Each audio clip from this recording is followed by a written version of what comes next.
Welcome back to Techtonica. My name is Nilaus, and we are here with another episode of our glorious Let's Play and Tutorial Showcase series. We've built this bleacher bus that we built last time. It's super amazing. It takes care of all resources inbound. And if you didn't check that out, then I encourage you to check it out because it solves a lot of problems. You can start building it early and then expand it all the way to whatever is in the game right now. What we're going to do today is sort of following up on this one. The main part of this is that I built the bus, but I didn't build the supply side. I didn't build any dedicated factories for iron, copper, adamantium, and other resources such as plant matter frames, those kind of things. So what we're going to do today is I am going to show you how to make infinite iron, copper, and adamantium, and also plant matter fiber, just from farming. So that's going to be a self-contained factory that exports iron and plant matter fiber. And that's going to be pretty cool, in my opinion. So let's get into that. If you find that interesting, then hit the like button, subscribe to the channel, come join me on Twitch, all that good stuff.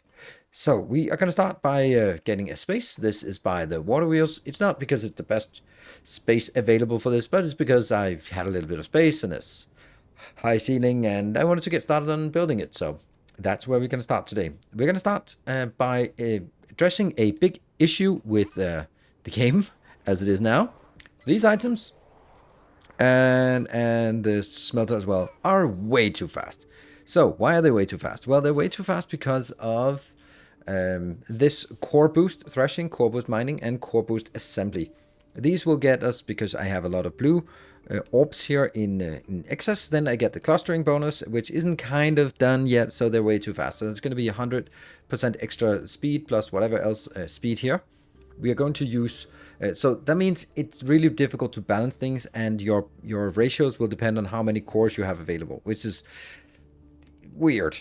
So we're not going to be working exactly on ratios. We're not more looking at the capacity for belts and inserters because they do not scale up. So all machines will probably be too fast.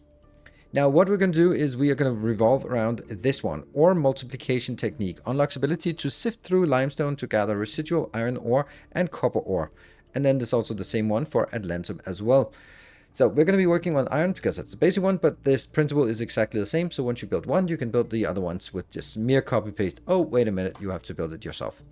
So we are going to build this process, and we're going to make it, instead of, I mean, we could go anywhere and find a limestone deposit here. That we have tons of those, but I think it's more fun to build it like all the way from scratch, where we are building it from smelting or from farming, which means you will have an infinite amount of it, or an infinite supply, not an infinite amount, I guess. Well, infinite time, infinite amount. So the first thing you want to do is build a big smelter or planter location. I want to build it 12, because that's about as much that I think will feed into 4 later threshers. So let's build a quick one of this. So this is the first thing done. We've already set up. We're going to be using the kindle vine because that's the one that gives us kindle vine extract, and that's the one that we can use to process and make it into some limestone. From here, we are simply going to make it in, and we will be grabbing all of this. See, here's the thing. Do I want to do that right now? I kind of want to build stuff before we get it going, but that's going to be a good point anyway. Let's see. So now we need to get it outbound, and we need a few of these here, and that's going to be our supply line. And we will be making filtered outserters here. They will be filtered on the sticks, the unnamed sticks. Oh, kindle vine stems. Oh, they got a name in the latest version. Nice. Small baby steps forward, baby steps. Cool. So that is going to go in here. This will be our input for all the future assemblers and then, or future threshers. So now we need to figure out what is it we want to do here. So what we want to do is we want to actually build it exactly the same way. I'm going to make it a little bit out like that. This thresher is taking, just slowly taking something in. It's taking those stems inbound, and then it's going to be feeding it outbound. And the thing is, we have now 6 output inserters. There are basically 2 ways you can approach these threshers when they're too fast. You can either use stack inserters and then put them on belts, and then you have to filter the belt afterwards. I find that to be an annoying way, or the alternative is that you do like this, where you put in as many filter inserters as you can, and then you realize that that's not even close to enough. And then you just accept that this thresher is not working at full potential. It is what it is. I'm gonna do that because if I used some of these cores, the speed would drop down anyway. So I'm gonna be accepting that they're not working at full speed. And what we want to do is, now I have one belt like this. I will have another belt that goes the other way, over to this side and that way.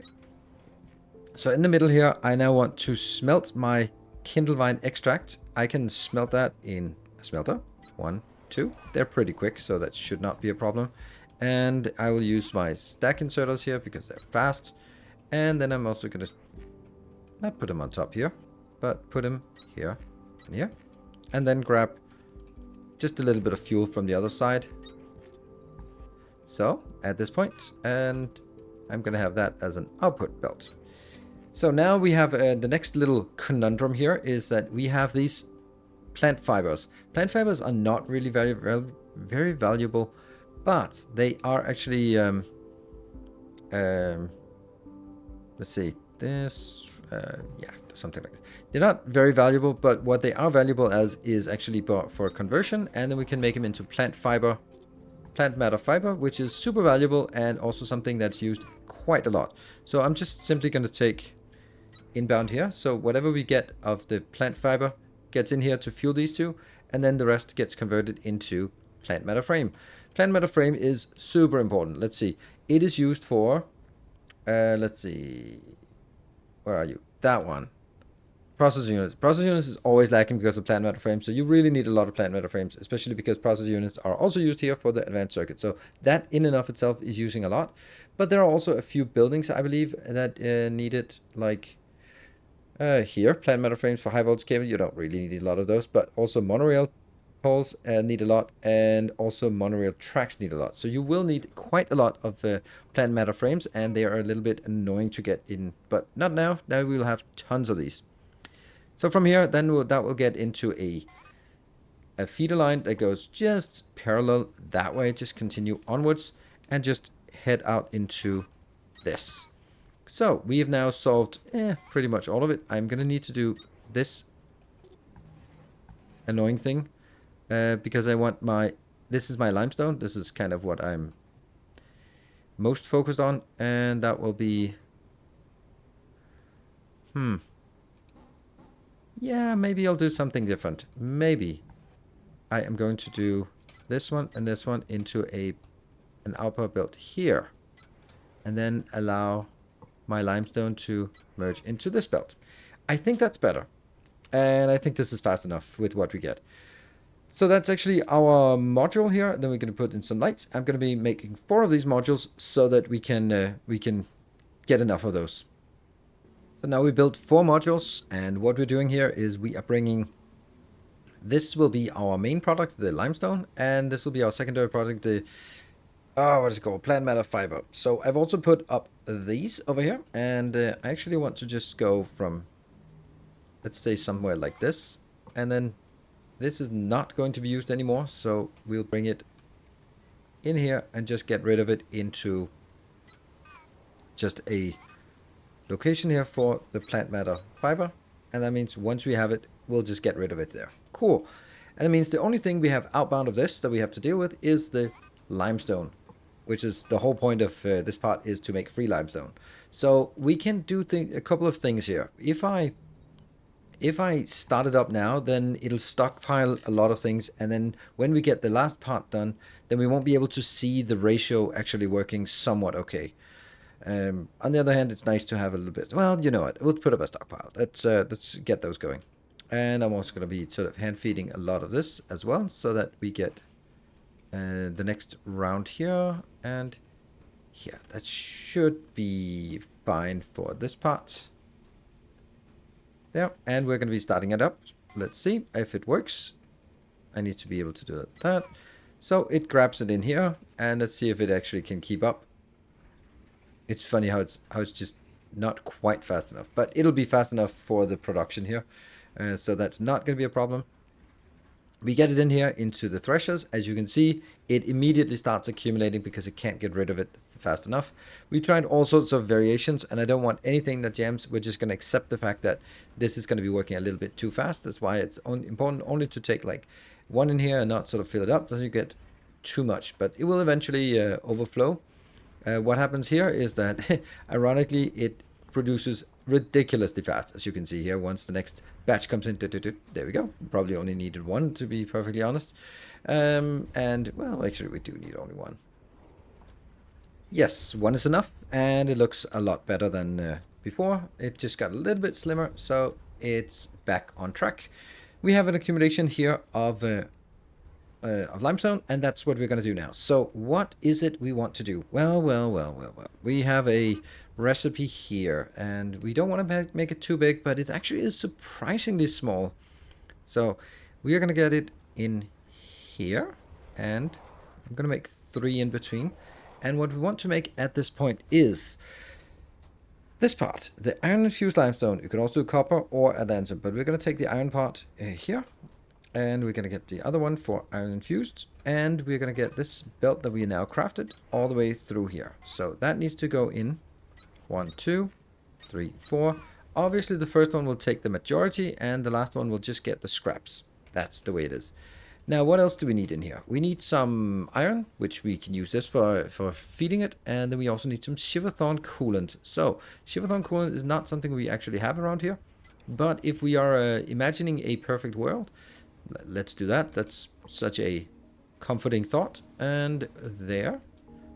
Then we would have this one bringing in shiverthorn whenever it feels like it. From wherever I have a shiverthorn location, then I'm just going to make it here. I don't have it right now, so we'll just force feed it in with something else. There. And then we get fast inserters. They will get the shiverthorn in. Then we are going to be looking at the output. Output is really low. So the outbound is just 2 every whatever.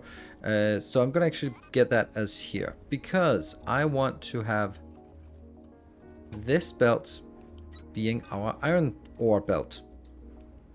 So the iron ore comes in here or out here, and the idea is that the output of this has to go into a thresher, because I'm going to thresh that. And I'm going to do it this way, I think.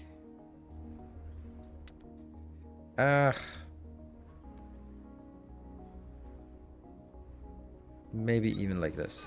Oh, that's a little bit concerning, but maybe not. Okay, so you're going to be threshing. What are you getting inbound? That's the easy part. But the tough part about it is what you're getting outbound, because it's going to get... Let's have a look at the recipe just to get a sense of it. Oh, we can't look at thresher recipes. So we actually have to build one of these first. All right, let's bring some shiverthorn in here so we can build at least one of those. All right, so we brought the shiverthorn in, and it's almost ready to go. So if we just put a little bit of our iron in here and pick it up, then we want to figure out how much we get out of this. Oh, we have a lot. Okay, I just done that. There we go. So it's get, for each production cycle here, that will yield 2. So each production cycle, so that's 2 ore and 20 limestone. I get out of that, I get 2, which is 10 ore. So 2 becomes 10 ore, that's plus 8. And 16 limestone becomes 4 limestone. So that's minus 16. So it's actually 2 limestone for 1 iron ore. That's a pretty good deal at the cost of 1 shiverthorn coolant. Okay, so now we know that. And that means also this ratio is 5 to 2. So I need 5 outputs for the iron part. 1, 2, 3, 4, 5. And then 2 outputs for the limestone. And then everything will be in order.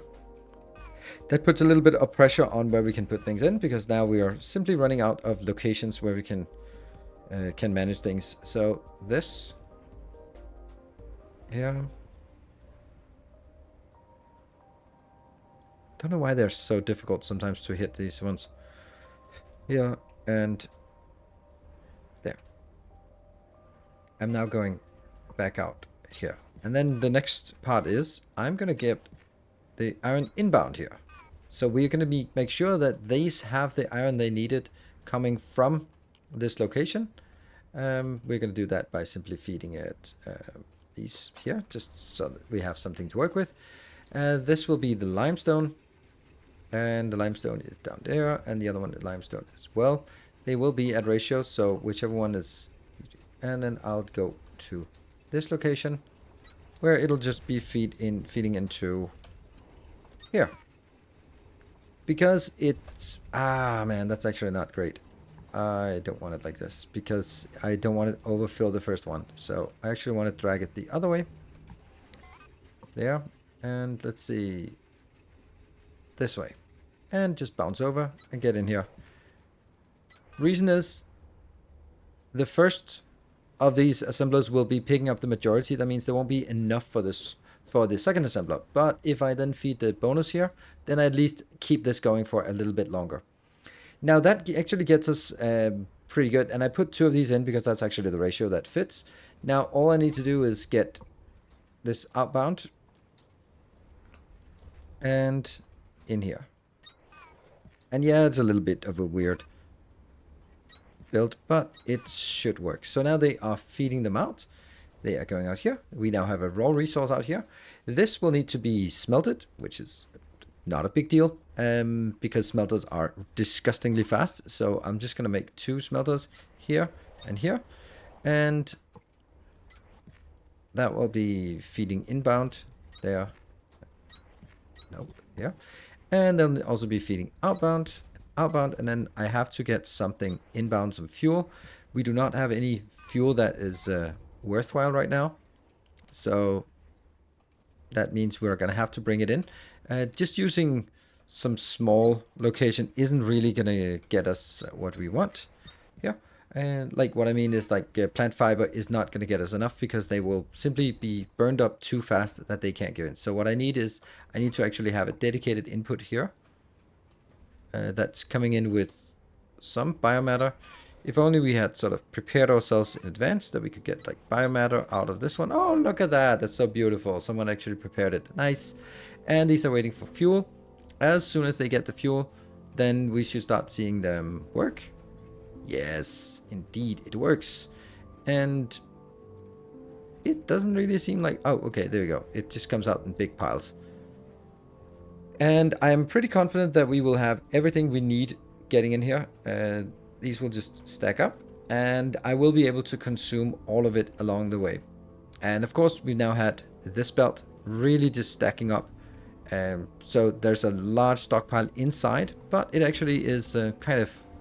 working here. There we go. I'm just going to be putting these in here, and we can put that in here as well, just to keep things spiced up a little bit. And we're going to be putting in some let's get that one, and yeah, there. There's a few lights and another light here. This is all we need in terms of smelting what we get. And basically what we have now is we have gone from planters into threshers into some plant matter fiber. That's nice. Or plant matter frame.